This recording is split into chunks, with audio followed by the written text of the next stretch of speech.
IMF ये कह रही है कि इस वक्त आपको जो लीक्स हैं सिस्टम के अंदर उनको प्लग करना है, टैक्सेशन बढ़ानी है और ग्रोथ नहीं करनी। ग्रोथ नहीं करनी, ग्रोथ के साथ महंगाई आती है जी। जब ग्रोथ होती है तो इन्फ्लेशन होती है, इन्फ्लेशन गिरानी है, इंटरेस्ट रेट्स को ऊंचा रखना है।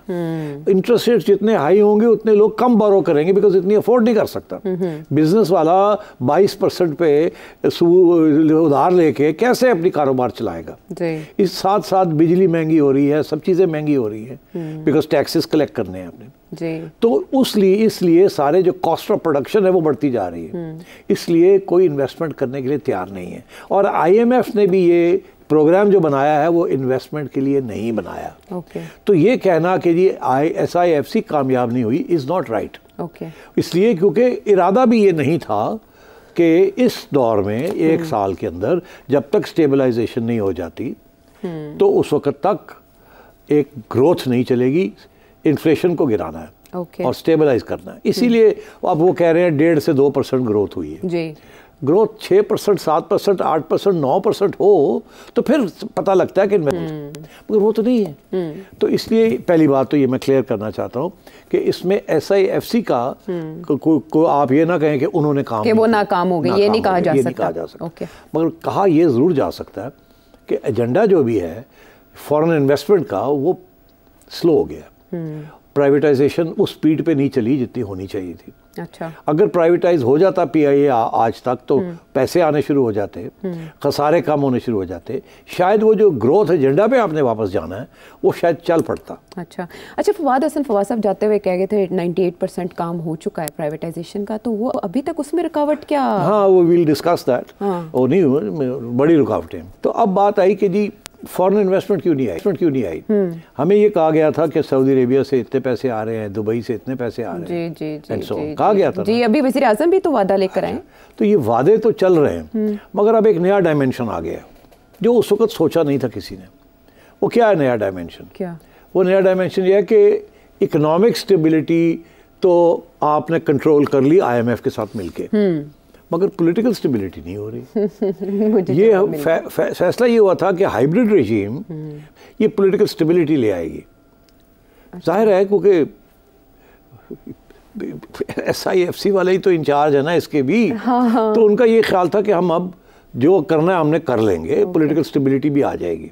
अब पॉलिटिकल क्योंकि इलेक्शन हो गई जी, अब उन्होंने कहा जी इलेक्शन हो गई, पॉलिटिकल स्टेबिलिटी आ जाएगी। मगर हुआ ये कि पॉलिटिकल स्टेबिलिटी नहीं आई, जिसकी वजह से वो जो इकोनॉमिक प्रोग्राम है वो अब ख़तरे में पड़ गया है। बिकॉज IMF का ये एजेंडा था कि हम आपको पैसे दे देते क्योंकि आपने हमें कहा पॉलिटिकल स्टेबिलिटी आप ला रहे हैं, ठीक है, गुड, आप लाएं पॉलिटिकल स्टेबिलिटी, हम पैसे दे रहे हैं आपको, ठीक है, ग्रोथ नहीं होगी, स्टेबलाइजेशन होगी।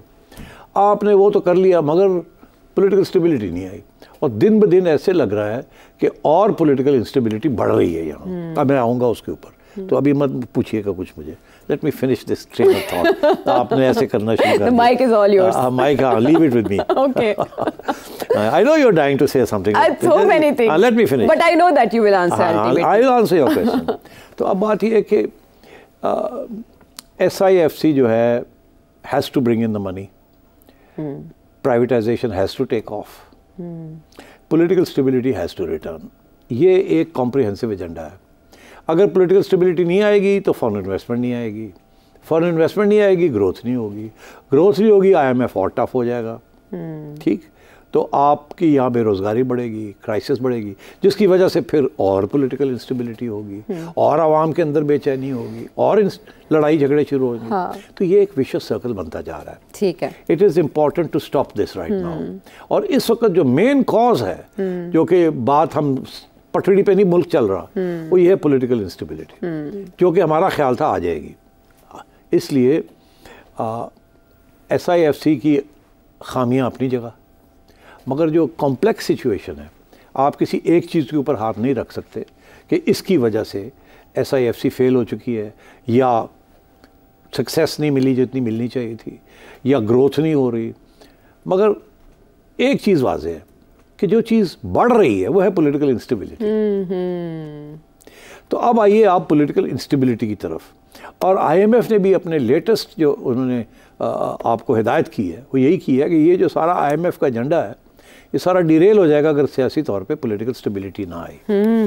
सियासी स्टेबिलिटी, इसीलिए अब शहबाज साहब पहुंचे हुए हैं दुबई। आगे आर्मी चीफ जो है वो कभी सऊदी अरेबिया में होते हैं, कभी टर्की में होते हैं, कभी जर्मनी में होते हैं।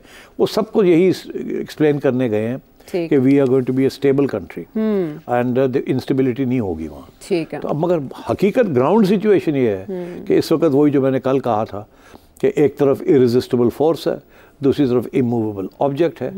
इरेजिस्टिबल फोर्स आगे बढ़ रही है और अब एक ऐसा क्लैश नज़र आ रहा है जो कि बहुत ख़तरनाक हो सकता है कौम के लिए, मुल्क के लिए। और ये जो सारा एजेंडा है जिसके तहत अब ग्रोथ होनी है या नहीं होनी, वो है clash between the judiciary and the establishment. Okay, consequences इसके क्या हो सकते हैं, इसके क्या आगे नताइज निकलेंगे और इसके क्या खतरात हैं और सियासत किस तरफ जा रही है, हमें अब वो देखना पड़ेगा। अब हमें इकोनॉमिक्स के ऊपर इतना फोकस नहीं करना चाहिए, अब हमें फोकस करना चाहिए ऑन द पॉलिटिकल इंस्टेबिलिटी। तो पॉलिटिकल इंस्टेबिलिटी को हवा चलें, अली अमीन गंडापुर साहब का मिजाज है या वो इमरान खान साहब से मुशावरत के बाद ऐसी बातें कर जाते हैं जो इश्तियाल दिला सकती हैं, लेकिन वफाकी हुकूमत और खुसूसन शहबाज शरीफ साहब को तो हम मुफाहमत के चैम्पियन कह सकते हैं। SIFC में वज़ीर आज़म उसको हेड कर रहे हैं। वज़ीर आज़म ने इन्विटेशन भेजने में देर क्यों की, उस सूबे को मौका क्यों दिया कि वो अपना बजट बनाने की तरफ चल पड़े? नहीं देखिए बहुत अच्छा सवाल है अगेन, मगर आपको याद है मैंने कहा था टॉक टॉक फाइट फाइट, याद रहिए मैं हमेशा ये कहता हूं। बिल्कुल। तो सिलसिला वही चल रहा है, talk talk fight fight. Imran Khan की जो पॉलिसी है वो है टॉक टॉक फाइट फाइट। अच्छा, अब वो जब टॉक टॉक करते हैं तो जिस किस्म की वो टॉक करते हैं उसका रिस्पॉन्स उधर से जो आता है वो बड़ा हार्ड आता है, बिकॉज ये टॉक बहुत हार्ड टॉक है। It's almost like fight fight. तो टॉक होती है जो कि एक तरफ नरमी आप शो करते हैं और ओपनिंग्स क्रिएट करते हैं और नेगोशिएशंस करते हैं, दूसरी तरफ आप हार्ड लाइन में फाइट करते हैं। यहाँ हो ये रहा कि जो टॉक टॉक फाइट फाइट है ना, वो फाइट फाइट ही हो रही है, टॉक हो नहीं रही है। टॉक हो नहीं रही है। खान साहब किसी और ऑडियंस को एड्रेस कर रहे हैं और इस्टेब्लिशमेंट और गवर्नमेंट किसी और ऑडियंस को अपना अपना बबल है, बायो बबल, और they are not meeting together to discuss. हो क्या रहा है उससे ये हो रहा है कि PTI में बहुत फ्रस्ट्रेशन आ रही है, गुस्सा चढ़ रहा है, फ्रस्ट्रेशन आ रही है एक तरफ, दूसरी तरफ खुशी हो रही है। फ्रस्ट्रेशन कहाँ से आ रही है कि हमारे से एस्टैब्लिशमेंट बात नहीं करती, ठीक, गुस्सा चढ़ रहा है कि हमें देती नहीं हमारे पैसे। उधर खुशी हो रही है कि जज हजरात टिल्ट हो रहे हैं इनकी तरफ, और एक के बाद दूसरा केस खान साहब का ख़त्म हो रहा है, एक के बाद दूसरा PTI का लीडर बाहर आ रहा है। तो वहाँ इस किस्म की कश्मकश चल रही है, गम खुशी खुशी गम। इधर जो है इधर परेशानी है कि फॉरेन इन्वेस्टमेंट भी नहीं अभी तक पहुँची, बातें ही हैं, इकॉनमी भी स्टक है और अनफॉर्चुनेटली ये क्लैश जो है ये बढ़ती जा रही है, जिसके साथ सारा सिस्टम जो है वो अनस्टेबल होता जा रहा है। इस सिलसिले में गंडापुर साहब जिस किस्म की बातें कर रहे थे, आपको याद होगा पहले दिन जब उनको बुलाया गया NFC की मीटिंग थी, नेशनल फाइनेंस कमीशन, तो ये गए थे वहाँ और बड़ी अच्छी इनकी मीटिंग हुई थी। तस्वीर भी आई थी, जब छप्पियाँ पा रहे हैं जी, पैसे मिल जाएंगे जी, ये हो जाएगा वो हो जाएगा, याद है आपको? तस्वीर आई थी जिस पे एतराज इमरान खान साहब ने किया था, पहले पैसे लेते फिर तस्वीर बनवाते। हाँ, तो खैर बड़े जनाब गुडी गुडी टू शूज। तो मैंने उस वक्त कहा था पैसे कोई नहीं मिलने, याद है आपको? जी बिल्कुल। फिर ये वापस आए तो उनको पता चला कि पैसे कोई नहीं मिलने, फिर इन्होंने गर्जना शुरू कर दिया। जाहिर है अभी भी नहीं मिले ना, अभी भी नहीं मिले, कह दिया था। तो उसके बाद फिर ये बिजली के मामले हुए, फिर गंडापुर साहब गरजे के कोर कमांडर कि मैं ये करूँगा, मैं वो करूँगा, मैं जाके टेक ओवर कर लूँगा, ठीक है, मगर वो भी फिर क्राइसिस को रोक दिया गया। वो गए वहाँ वो डिस्कोस के पास, उन्होंने कहा जी कर देते हैं लोड शेडिंग जैसे आप कहते हैं, इतने घंटे इधर, तो बैक ऑफ कर गए वो थोड़े से, तो इनको कुछ मिल गया। और ये भी कोई अनरीजनेबल डिमांड नहीं कर रहे थे, इन्होंने भी कोई रीजनेबल सी बात की थी, ये ना हो के बिल्कुल ही मुस्तरद कर दें, तो रास्ता खुले थोड़ा सा। ठीक। अब क्या हुआ कि इनको जब बुलाया नहीं टू दी मीटिंग SIFC, तो एक तो ये कि उसकी जो हैसियत है वो कमज़ोर हो जाएगी ना अगर चीफ मिनिस्टर ही नहीं आएगा, और इसीलिए तो बनाई गई थी कि उसके अंदर इंटर प्रोविंशियल मैटर्स भी डिस्कस करने हैं, बिकॉज जो एजेंडा है वो सिर्फ फेडरल गवर्नमेंट का नहीं है, it includes all the provinces also. अच्छा, तो इनको बुलाया नहीं। अच्छा, मैं समझता हूँ ये एक मैसेज थी कि तुम अपनी ज़ुबान को कंट्रोल करो, जिस किस्म की तुम धमकियाँ देते हो इसको कंट्रोल करो, कि 15 दिन बाद बताऊंगा। ठीक, 15 दिन बाद बताऊंगा। तो इधर से भी ये था कि थोड़ी बहुत तो धमकी देनी थी ना, तो फिर मानना भी था। अब ये आपने मुझे बताया कि गवर्नर साहब ने, और ये वही गवर्नर साहब जिसके साथ तू मैं हो रही हाँ, थी, कि बंद कर देंगे दाखिला और हम ये कर पानी देंगे, रोक देंगे, बिजली रोक देंगे। हाँ। तो अब वही गवर्नर साहब को दाद दी जा रही है कि जी हाँ बात हो गई, टॉक फाइट। हाँ। तो अब बात ये है कि अब जाएंगे, हाँ। ये जाएंगे, अच्छा, और वहाँ कोई लड़ाई झगड़े नहीं होंगे। नहीं तो वो उनसे पूछेंगे आपने बजट कैसे दे दिया। हाँ, तो वो आगे से मैं आपको उसका जवाब देता हूँ कि ये बजट क्यों उन्होंने दिया। हाँ। ये मैं समझता हूँ एक ब्रिलियंट मूव थी। अच्छा, प्रेशर टैक्टिक, ब्रिलियंट मूव। क्या पता चला तो सर IMF ये पता ना चलते तो बुलाया ना जाता। अच्छा। क्यों इन्होंने ये पता दिया चला। पता है आपको इस बजट में क्या है? क्या है? जिसकी तरफ मैं अब आपको तवज्जो दिलाने जा रहा हूँ, बताएं जरा, ढूंढे उसको। ये बजट कैसे बन सकता है प्रोविंस का, हाँ? जब तक उसके अंदर ये ना पता हो कि फेडरल गवर्नमेंट से कितने पैसे आ रहे हैं। हाँ, यही बात तारड़ साहब ने कही। हाँ, तो इन्होंने तो खुद लिख दिया है कि इतने पैसे हमने लेने हैं उसके अंदर। हाँ। बजट उसके बगैर बन ही नहीं सकता।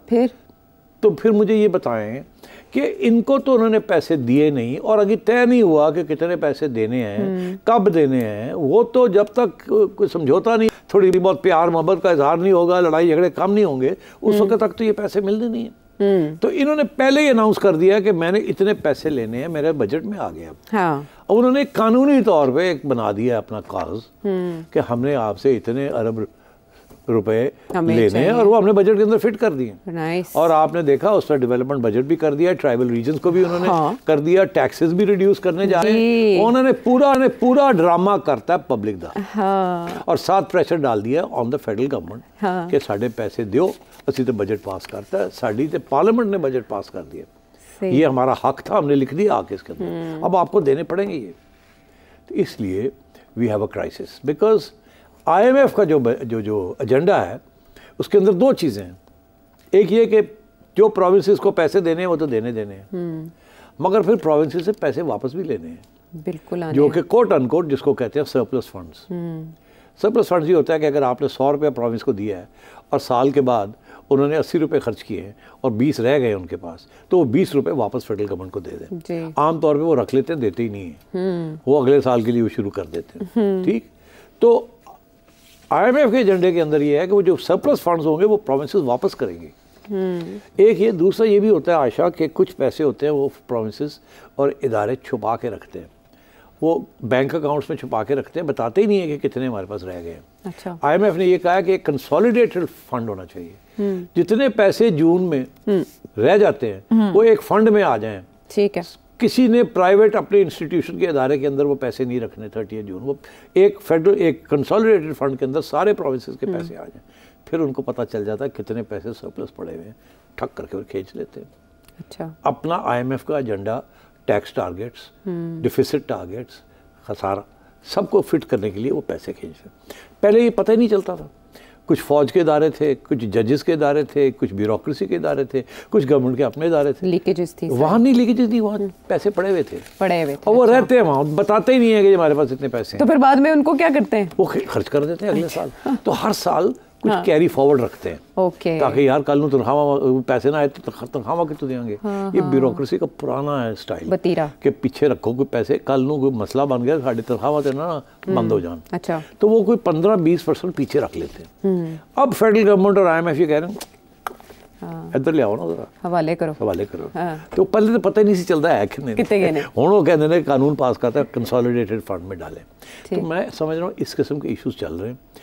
गंडा साहब ने जो किया काम